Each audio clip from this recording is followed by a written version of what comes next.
ഞാൻ തിരുവനന്തപുരം സ്വാതിൽ അഗ്നിഗിരിയുടെ നാടകം സംവിധാനം രതിൻ രാജേന്ദ്രനാണ്. അത് തിരുവനന്തപുരം സെൻട്രലാണ് എന്റെ സമിതി. അടിയാന്റെ പല്ലക്കും അഗ്നിഗിരിയും രണ്ടും കളിച്ചാൽ അതിനകത്ത് മന്ദബുദ്ധിയായിട്ടൊരു ചെറുക്കനെ ഞാൻ വേഷം ചെയ്യുന്നത്. പക്ഷെ വലിയ വള്ളിനിക്കറും ഇട്ട് ഇങ്ങനെയുള്ള വള്ളിനിക്കറും ബനിയനും ഇട്ടാ നിൽക്കുന്നത്. പക്ഷെ എന്റെ അപ്പൻ തളർന്നുപോയി. പുള്ളി ഓട്ടംതുള്ളക്കാരനായിരുന്നു. പുള്ളി തളർന്നു കിടക്കുകയാണ്. എന്റെ ജ്യേഷ്ഠൻ എന്ന് പറയുന്ന ആള് വേറൊരു സമയത്തിലെ പെണ്ണിനെ വിവാഹം കഴിച്ചു. ഞങ്ങൾ വലിയ തറവാടുകാരാണ്. ഞങ്ങൾ കഥകളിയും മറ്റു കാര്യങ്ങളായിട്ട് വലിയ കലാമണ്ഡലമായിട്ട് പോകുന്ന ആൾക്കാരാണ്. പക്ഷെ ഞാൻ മന്ദബുദ്ധിയായിപ്പോയി, ബുദ്ധിയില്ല, വീട് നടത്താൻ മാർഗമില്ല. എന്റെ ചേട്ടൻ എന്റെ മൂത്ത ആള് മൃദംഗം വായിക്കുന്ന ആളാണ്. അവന്റെ വരുമാനം കൊണ്ടാണ് ഞാൻ ജീവിക്കുന്നത്. പക്ഷേ വിശന്നിട്ട് എനിക്ക് വിശപ്പെന്ന് പറഞ്ഞാൽ സഹിക്കാൻ പറ്റത്തില്ല. അത് കഥാപാത്രം അതാണ്. ഒരു ചായക്കട ചെന്ന് ഞാൻ ബോണ്ട മോട്ടിച്ചു. അവരെന്നെ മുഖത്ത് ചൂടുവെള്ളം ഒഴിച്ചു.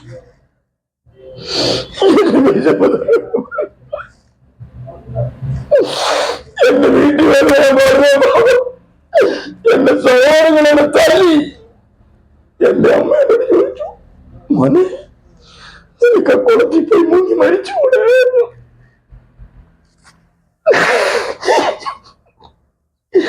ഞാൻ അഭിനയിച്ചാളാ. പക്ഷെ എനിക്ക് താഴാൻ കഴിഞ്ഞില്ല. ലാസ്റ്റ് വെള്ളത്തിൽ പോയി മുങ്ങി മരിക്കുന്ന ഭാവം ഉണ്ടായിരുന്നു.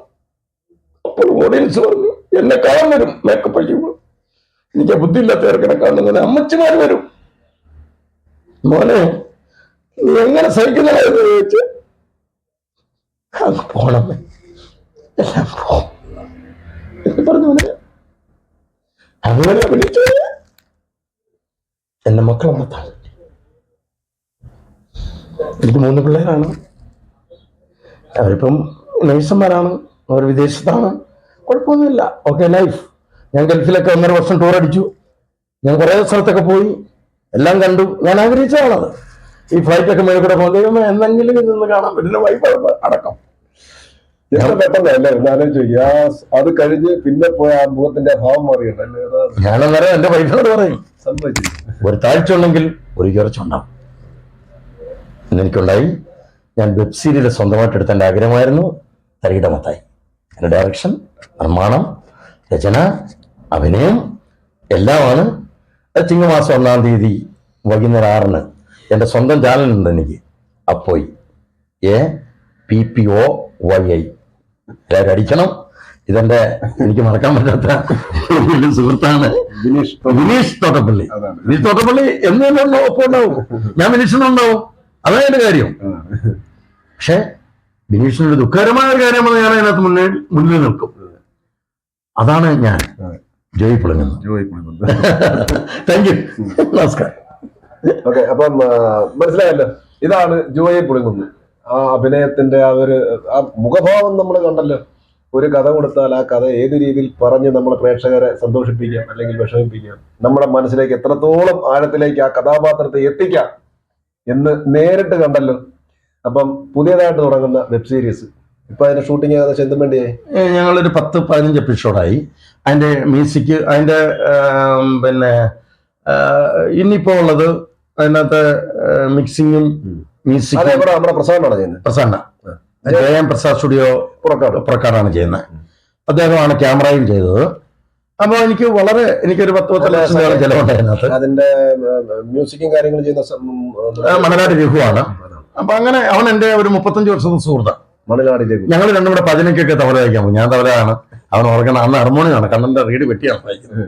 അപ്പൊ ഞങ്ങള് രാവിലെ വൈകുന്നേരം ഒരു 7 മണിക്കിരുന്ന് രാത്രി 7 മണിക്കിരുന്ന് കഴിഞ്ഞാൽ വെളുപ്പിനെ 3 മണിക്കാണ് ഈ 11 പോകുന്നത്. അന്ന് ഞങ്ങൾക്ക് 150 രൂപയാണ്. പക്ഷെ ആ 150 രൂപയ്ക്ക് വാൽവുണ്ട്. അന്ന് ഞാൻ നാടകം കളിക്കുന്നത് 120 രൂപയ്ക്കാണ്. അതാണ്, അങ്ങനെയുണ്ട്. അപ്പൊ അങ്ങനെ ഓരോ കാര്യങ്ങളുണ്ട്. അപ്പൊ നമ്മള് താഴ്ന്നു പോയാലേ ഉയർന്നു വരാൻ പറ്റുള്ളൂ. ഞാൻ പറയുന്ന എല്ലാവരോടും അങ്ങനെയാണ്. നമ്മൾ വീട്ടിൽ ഇരുന്നിട്ട് ഞാൻ നടനാകണമെന്ന് വിചാരിച്ച് നടക്കത്തില്ല. നമ്മൾ പബ്ലിക്കിൽ ഇറങ്ങി എന്തെങ്കിലും കാര്യങ്ങൾ ചെയ്തെങ്കിൽ നടനാകത്തുള്ളൂ. ഒരു നടനാണെങ്കിൽ ആവശ്യം ഉച്ചാരണ സ്റ്റൈല് എന്ന് പറഞ്ഞാൽ ഒരു ഡയലോഗിന്റെ പ്രസന്റേഷൻ കൃത്യമായിരിക്കണം. ആലപ്പി വയസ്സിൽ ബൈബിൾ നാടകം എന്ന് പറഞ്ഞാൽ ഭയങ്കര ബൈബിൾ നാടകമല്ലേ. അഗസ്റ്റിനോസ് രാജാവും എഴുന്നള്ളുന്നു, ആഗതനാവും പറയും. രാജകുമാരി സ്റ്റെല്ല ഒരു നൃത്തം ആരംഭിക്കൂ. വന്നാലും വന്നാലും വന്നാലും തിരു മനസ്സേ വരണോ? ഇല്ല, ഞാൻ ആഗ്രഹിച്ച പോലെ നടന്നു. എന്റെ മോൾക്കൊരു രാജകുമാരനായിട്ട് നിങ്ങൾ എത്തി. സന്തോഷമുണ്ട് കേട്ടോ. ഇങ്ങനെയൊക്കെ ചെയ്യണം നമ്മള്. അതാണ് ഇങ്ങനെയൊക്കെ വേണം ചെയ്യാൻ. എന്തായാലും ഞാൻ സത്യം പറഞ്ഞ ഈ നാടകത്തിന്റെ നമ്മൾ സ്റ്റേജിൽ ഇങ്ങനെ ആൾക്കാർ അഭിനയം കാണും, പക്ഷെ നേരിട്ട് ഇത്ര കാലത്ത് ലൈവായിട്ട് അപ്പൊ നിങ്ങളുടെ സ്ഥിതി എന്ത്? അതായത് ഞാൻ ആലപ്പി തിരേഴ്സിന്റെ ഇസഹാക്കിന്റെ പുത്രന്മാരായിട്ട് ഞാൻ ഏശാവായിട്ടാണ് വേഷം ചെയ്തത്. ഏശാവ് എന്ന് പറഞ്ഞാൽ അപ്പന് എപ്പോഴും ഭക്ഷണം കൊടുക്കുന്ന ആളാണ് ഏശാവ്. അവന്റെ ജീവിതം കാട് വീട് ഇത്രേ ഉള്ളൂ, രോമമൊക്കെ വെച്ച് അങ്ങനെയാണ്. ഞാൻ അപ്പൻ ഇറച്ചി തേടി പോകുമ്പോ ഒരു കാട്ടുപട്ടി ഒരു മരത്തിൽ ചാടി എന്നെ ഡൈവ് ചെയ്യണം, എന്നെ ആക്രമിക്കണം. ഞാനും ആ പട്ടിയായിട്ട് ഒരു 5 മിനിറ്റ് പിടിയുണ്ട്. എന്ന് പറഞ്ഞാൽ എന്തു പറയുന്നു, അന്ന് ഭയങ്കരമായിട്ട് സെറ്റ് ചെയ്തിരിക്കുന്ന ഒരു പാട്ടി എന്ന് പറഞ്ഞ ഒരു 4 അടി പൊക്കമുള്ള ഒരു പാട്ടി, കരിക്കട്ട പറ്റുന്നില്ല, കണ്ണൊക്കെ ഭയങ്കര. പക്ഷെ ഞാനത് ഡെമ്മിയായിട്ട് ജനം കണ്ടില്ല, ഞാനത് ഒറിജിനലാക്കി മാറ്റി സ്റ്റേജിൽ. ഞാനത് പിടിച്ച് മറിഞ്ഞ് ഞാൻ അവിടെ എല്ലാം ചോര വെച്ചിട്ടുണ്ട്, റെഡ് കലക്കി വെച്ചിരിക്കുകയാണ്. ഓരോ മാതിരി ഇങ്ങനെ ഞാൻ മാന്നുണ്ട്, പക്ഷെ ഓഡിയൻസ് കാണുന്നില്ല. പക്ഷെ ഞാൻ ആ പട്ടീനെ എടുത്ത് തോളെ വെച്ച് കറക്കി ഓരോറ്റ ഏറെറിഞ്ഞിട്ടൊരു വരവുണ്ട്. റെഡ് ലൈറ്റിനകത്ത് ജനം എഴുന്നേറ്റ് കൈയടിക്കുക എന്ന് പറഞ്ഞാൽ ജയന്റെ സിനിമ പോലെ സ്റ്റണ്ട് രംഗത്തിന് ഇരിക്കുന്ന പോലെ തന്നെ. പ്രോഗ്രാം കഴിഞ്ഞൊന്ന് എന്നോട് ചോദിക്കും, സാറ് പട്ടി ഒന്ന് കാണിക്കുക. ഞാൻ പറയും, മോനെ അതിനെ അകത്താക്കി വണ്ടിക്കുള്ളിലാ, ഒരു സ്റ്റെല്ലിനകത്തത് നമുക്ക് കാണാൻ പറ്റത്തില്ല, കടിക്കുന്നത്. പ്രലോഭിക്കുക ആണോ?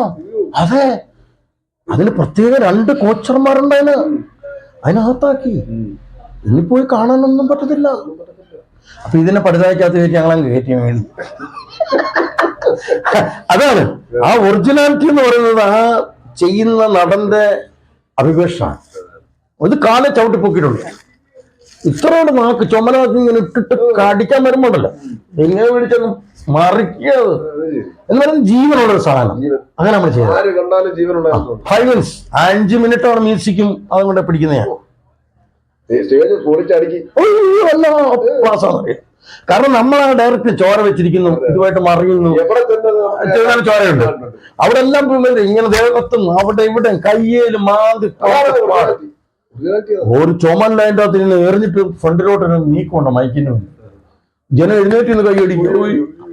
ഈ ഷൂട്ട് കഴിഞ്ഞ ഈ നമ്മുടെ നാടകം കഴിഞ്ഞ എന്നോട് ചോദിച്ചു, സാർ ആ പട്ടി ഒന്ന് കാണിക്കാമോ? മോനെ അത് കാണാനൊക്കത്തില്ല. അത് വണ്ടിയുടെ ആ സെല്ലിലായി 2 സെക്യൂരിറ്റികളുണ്ട്, അവരുടെ കീഴിലാണ് പട്ടി. ഓക്കെ എന്ന് പറഞ്ഞു. ഓക്കെ, നമസ്കാരം. എന്തായാലും